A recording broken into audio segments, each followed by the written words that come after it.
So some of you might know about the Panama Papers. Pretty big news, you know. Everyone's talking about it on every radio station pretty much. But, you know, what did I do? I thought to myself, well, I write a lot, don't I? I write a lot of erotic stories. And on top of that, I write them pretty quickly too. So what I did was I wrote a very short book and I pumped it out about a erotic romance about the Panama Papers. As you can tell, this is what this episode is about. It is called The Panama Papers, Love Letters from Putin. And here it is on Amazon, right here, for $3.89.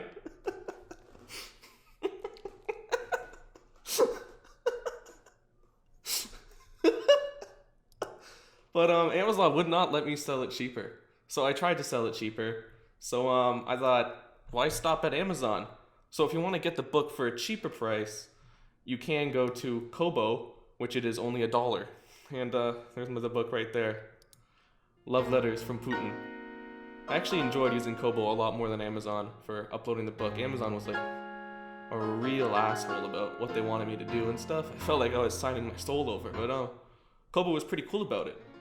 Anyway, let's read the synopsis here, because this is the audiobook. Caught in between the illegal world of tax evasion with shell companies and a strong romance with Putin, the leader of Russia, Cleo must find a way to stay strong. Then one day, 2.6 terabytes of sensitive data is leaked and her world is spun upside down. This thrilling erotica follows the love life of President Vladimir Putin and his affair with his secretary, Mossack Fonseca, all while informing you with the latest news. See, I wrote this about a day after the Panama Papers, and then it uploaded a day after that, so I was about 2 days late into the game, but I like to think I pumped out a book pretty quick. Now, I do warn you though, since I wrote this book so quickly, not much thought went into it. On top of that, this is also my first full-blown erotica. So I didn't really focus on the good parts, like the sensations. In fact, now that I think about it, I kind of screwed up a lot of it. Because I can write the sensations fairly well, but I decided to, for some reason, focus on things like fruit platters, which you will see.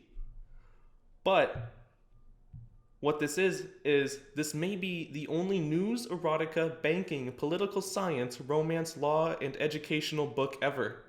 Let's not miss out on this as I read to you the audiobook of Panama Papers, Love Letters from Putin. Can we look inside? Oh, look at that. Look at that. Yeah, I made that. Pretty excited about this. This is a very good book. I give it 10 out of 10. Has not made me any money though. You know, for some reason I have this weird financial plan idea where whenever there's big news, I can write an erotica about it really quickly, and people will buy it for some reason. I don't know why, but for some reason, I think this is like a sure-to plan to get rich. I have no idea where I got this from. So this was the test, and it's not working so far. Then again, it is a pretty shitty book. It's more of a comedy than anything, actually. Anyway. Since I didn't really buy it myself, I doubt I'm even allowed to read my book, am I? I should get started, I guess. I wrote it on Google Docs, so that's where it is. So before we get into this, I just kind of want to show you the real beauty of what I've created here. It is fairly long, and it took me like about 5 hours to write it all, so it's just 7 pages of text. Fun fact. The Kite Runner audiobook is read by the author of The Kite Runner. So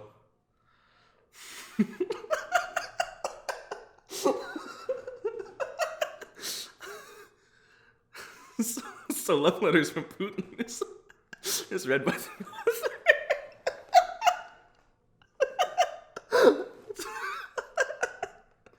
All right. Let's begin.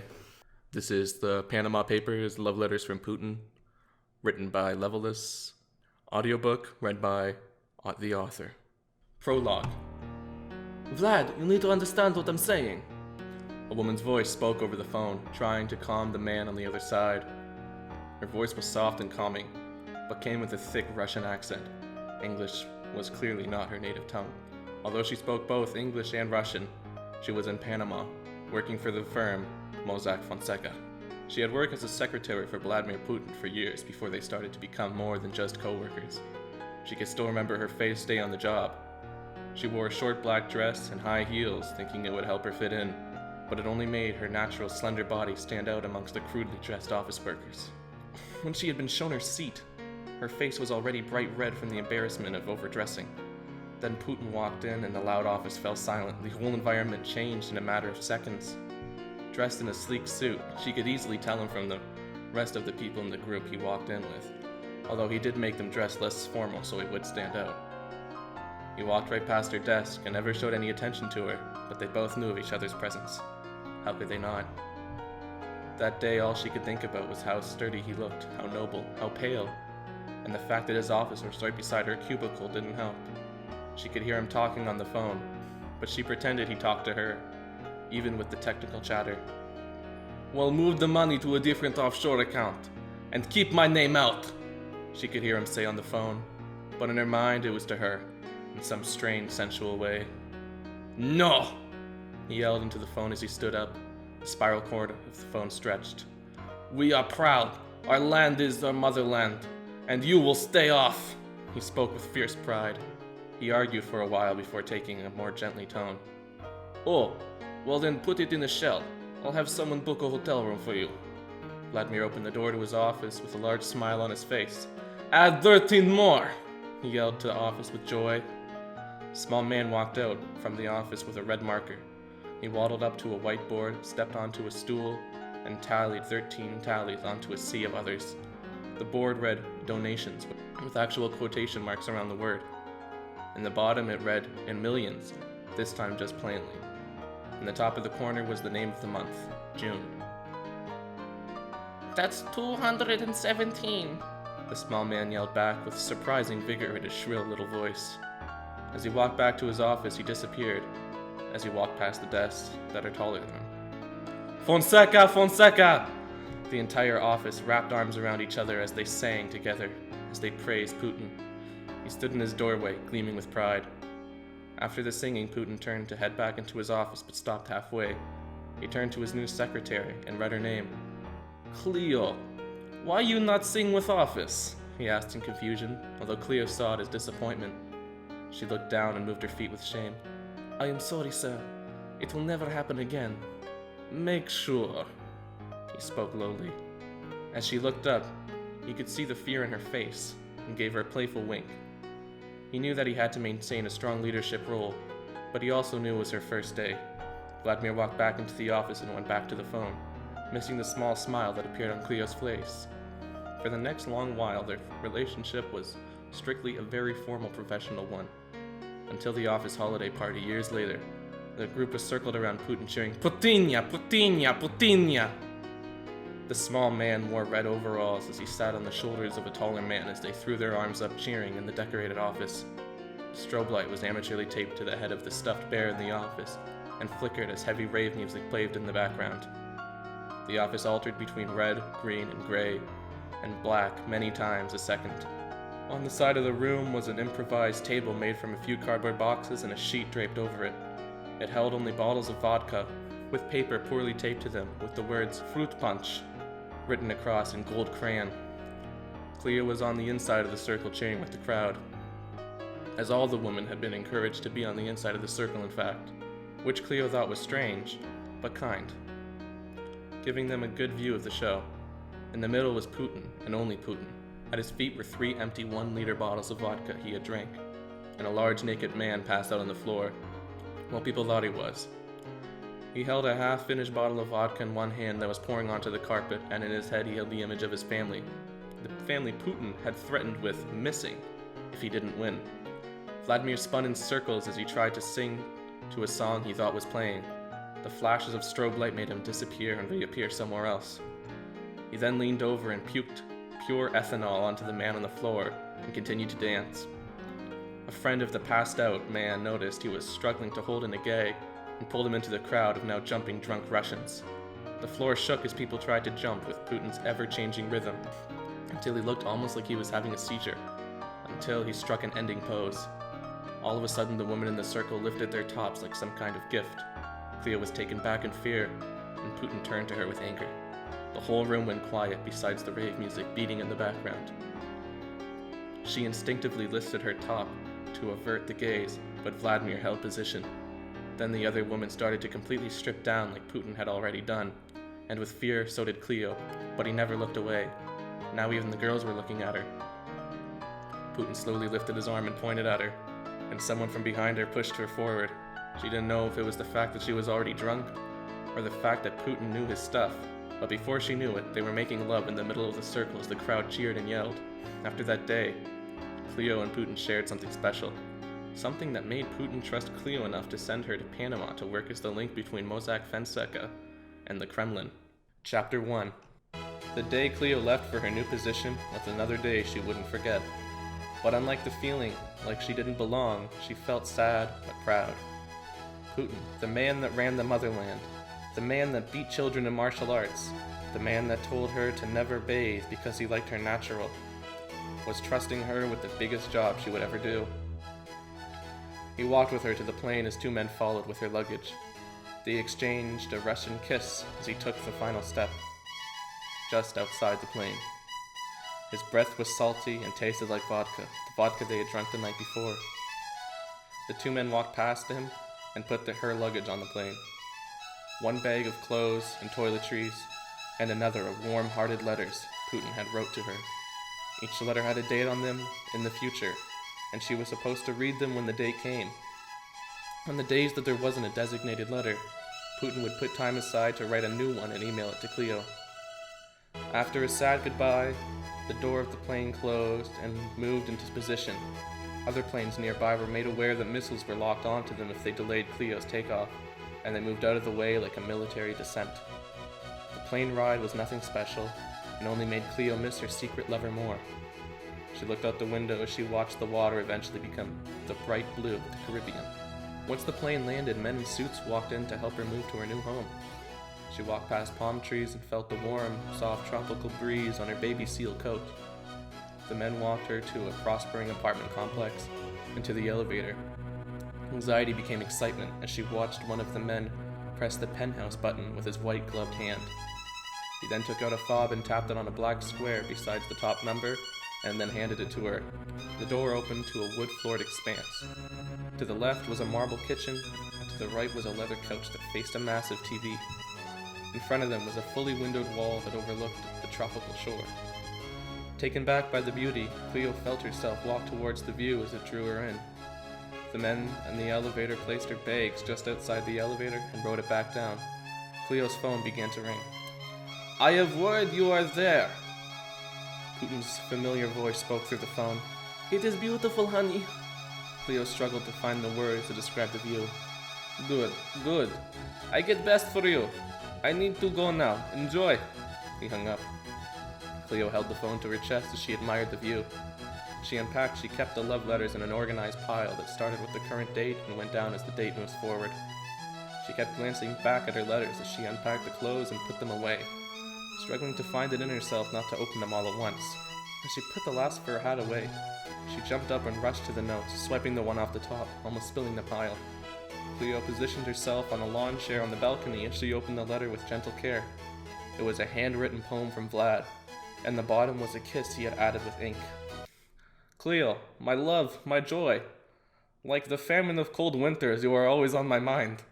With my heart, you are my joy, my favorite memories of when you and me grind. I drink, you drink, we drink. Vodka, I drink with you. You are like vodka, no need to think. The burning flavor I love in you."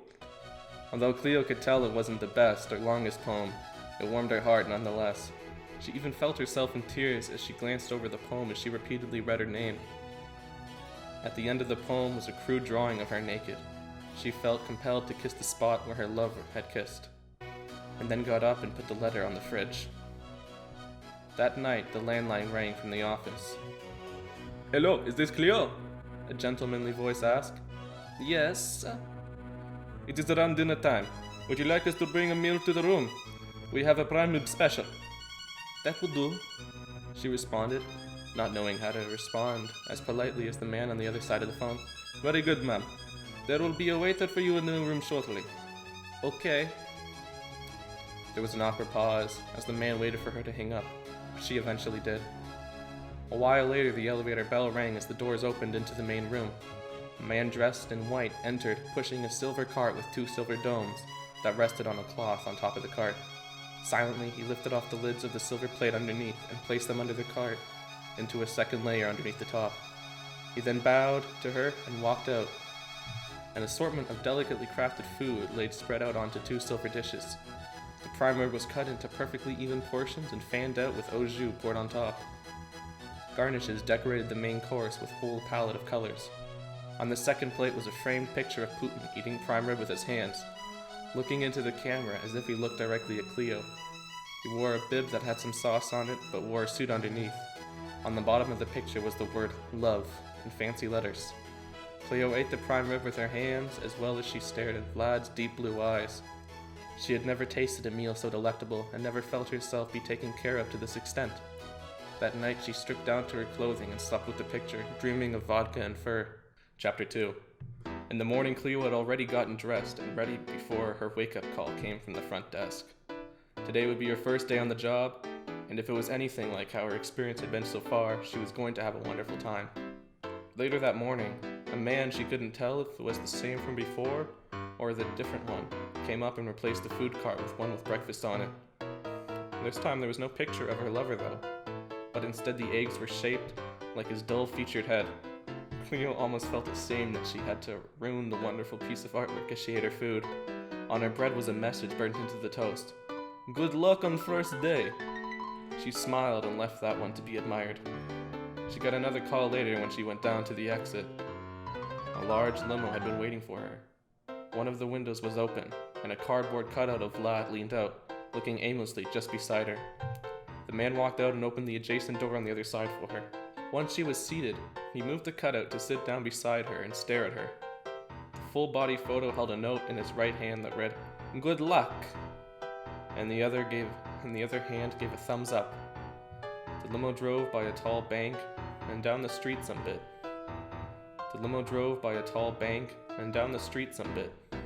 The driver gently pulled the car into a pull-in at the front of a large glass-paneled building. There was a small cement walkway that pathed out to where her door was. On the top read, Orango Orelak, although she couldn't tell if it was that or Orenco Orelak. She stepped out and the limo started back up. As it drove away, it revealed some lovely flowering bushes behind it. "Ah, you must be Cleo. Show you to your office." A fast-talking man approached her with a blue suit. Cleo had quickly gotten an office back home after the Christmas party when the man in the office next to Vlad's went missing. "Yes," Cleo replied, taken back by his hurrying attitude. He walked her up the stairs into the largest office in the room. Inside was a massive wooden desk that faced away from a large window that took up the entire wall. On the door was the name Andrea Willis. A man soon walked by and replaced it with her name, engraved on a brass rectangle. Some of the people working in the cubicle in the main room looked clearly heartbroken as the sign was removed. "Who Willis?" Cleo asked with curiosity. "Who?" the janitor replied with a thick Russian accent, almost startling Cleo. She never expected someone else to share her tongue. "Willis," she replied impatiently. "No such man," he quickly replied before walking off. As he walked out, the gaze of about 5 people followed him with red, teary eyes. After a few moments of getting herself settled in, the man in the blue suit came back with a large pile of papers. He placed them on her desk and stood by impatiently in case she had any initial questions. Cleo looked over the papers on the top and was surprised not to see Vlad's name on any of them. After all, she was working for him. "Who is this? Not Leader Putin?" she asked, confused. "No, of course not.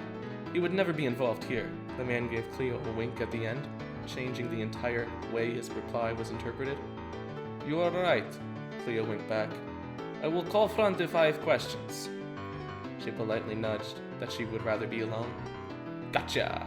The man startled Cleo with his energy as he gave her 2 thumbs up and quickly walked out. The work was simple for someone as professional as Cleo. It often left her leaving back to her apartment early and always in good spirits. She could tell though why it had to be her. Anyone doing this job could do a lot of damage, even release all 2.6 terabytes of the firm's data. She found it fascinating that she shared the building with people as trustworthy as herself. As the days went on, she got better and better at her job. She could leave earlier and earlier, and spend the rest of the day lounging on the beach or relaxing in a spa. Although on Tuesday, she never left early. On Tuesdays, Putin always made sure to sneak in a special love letter into her paperwork. And if she rushed, he wouldn't have the time to fax it over. The days turned into months, and life became something more of a vacation for Cleo. Even though she was very far from her land, from her lover, he always did new and cute romantic gestures that made him feel just as close as always. Chapter 3 was April 3rd, 2016, and the news that day would bring fear and panic to everyone involved at the good Mossack Fonseca. A few months before, a German news company had somehow gotten hold of a copy of nearly all the files the companies had saved on his clients. Putin had many plans on how to quickly and quietly kill anyone who had those papers. But something happened that no one had expected. The German news company realized that they had something special, and instead of blabbing about it, they brought together the largest underground cooperative journalism team in the history to work on it. For months, hundreds of companies worked together in secret, moving through the hundreds of more gigabytes of information that contained shell companies that people used to hide their fortunes. And on the Sunday of April 3rd, they released it all. Even though the large news companies wouldn't bring up the story until the day after, websites exploded with news, and Mossack Fonseca was crippled in an instant. Cleo had even been told not to leave the apartment for a risk of her own safety that day, and Vlad called her non-stop. She couldn't answer though. What would she say? She was scared, and felt alone for the first time. Eventually, the elevator doors opened without warning. A large man dressed in black abruptly walked in towards her. She felt terrified as he made her way to her, but he stopped just in front and took the ringing phone out of her hands. He answered the phone call before handing the phone back to Cleo and walking away. "You not answer!" Later, Putin yelled into the microphone. Cleo had never heard him like this. She felt scared, but she managed to keep calm. "I'm sorry, sir. I have been getting the information together." It was a bad lie, but it might just work if she played it right. She got no answer, just late-night, heavy, drunk breath. In a way, she felt relieved that he was impaired for this conversation. "I want to start by saying I had no part in this, and that your name is not on any of documents." "Not my name, but you know who is!" "Vlad, you need to understand what I'm saying. You are in the clear." She spoke raspy, startled by his outburst. "You come back now! Plane is waiting!" He then hung up. She was scared, and with good reason. Cleo had seen this many times. People would get on the plane and never come off the plane. Sometimes the plane never even arrived. The man came back and escorted her to the elevator. "But my stuff!" Cleo hurried to spit out as the man shoved her into the elevator. "I get it later." The end. That was the Panama Papers. Love letters from Putin. You can read it on any device if you wanted to, for $3.89. But even though that price is almost 4 times the price of the one on Kobo, or you could use 2,400 Kobo points, I guess. So, when the next big news comes, I'm gonna write another, obviously, try to ride the wave. Seems like I should have wrote it about the Iceland Prime Minister, though, because there's a lot more news around him. I put a lot of work into this, even though it wasn't that good. So, I don't write scripts for my videos, but when I do, they're not scripts. They're 6,000 words erotica. So, that's something. Thanks for listening.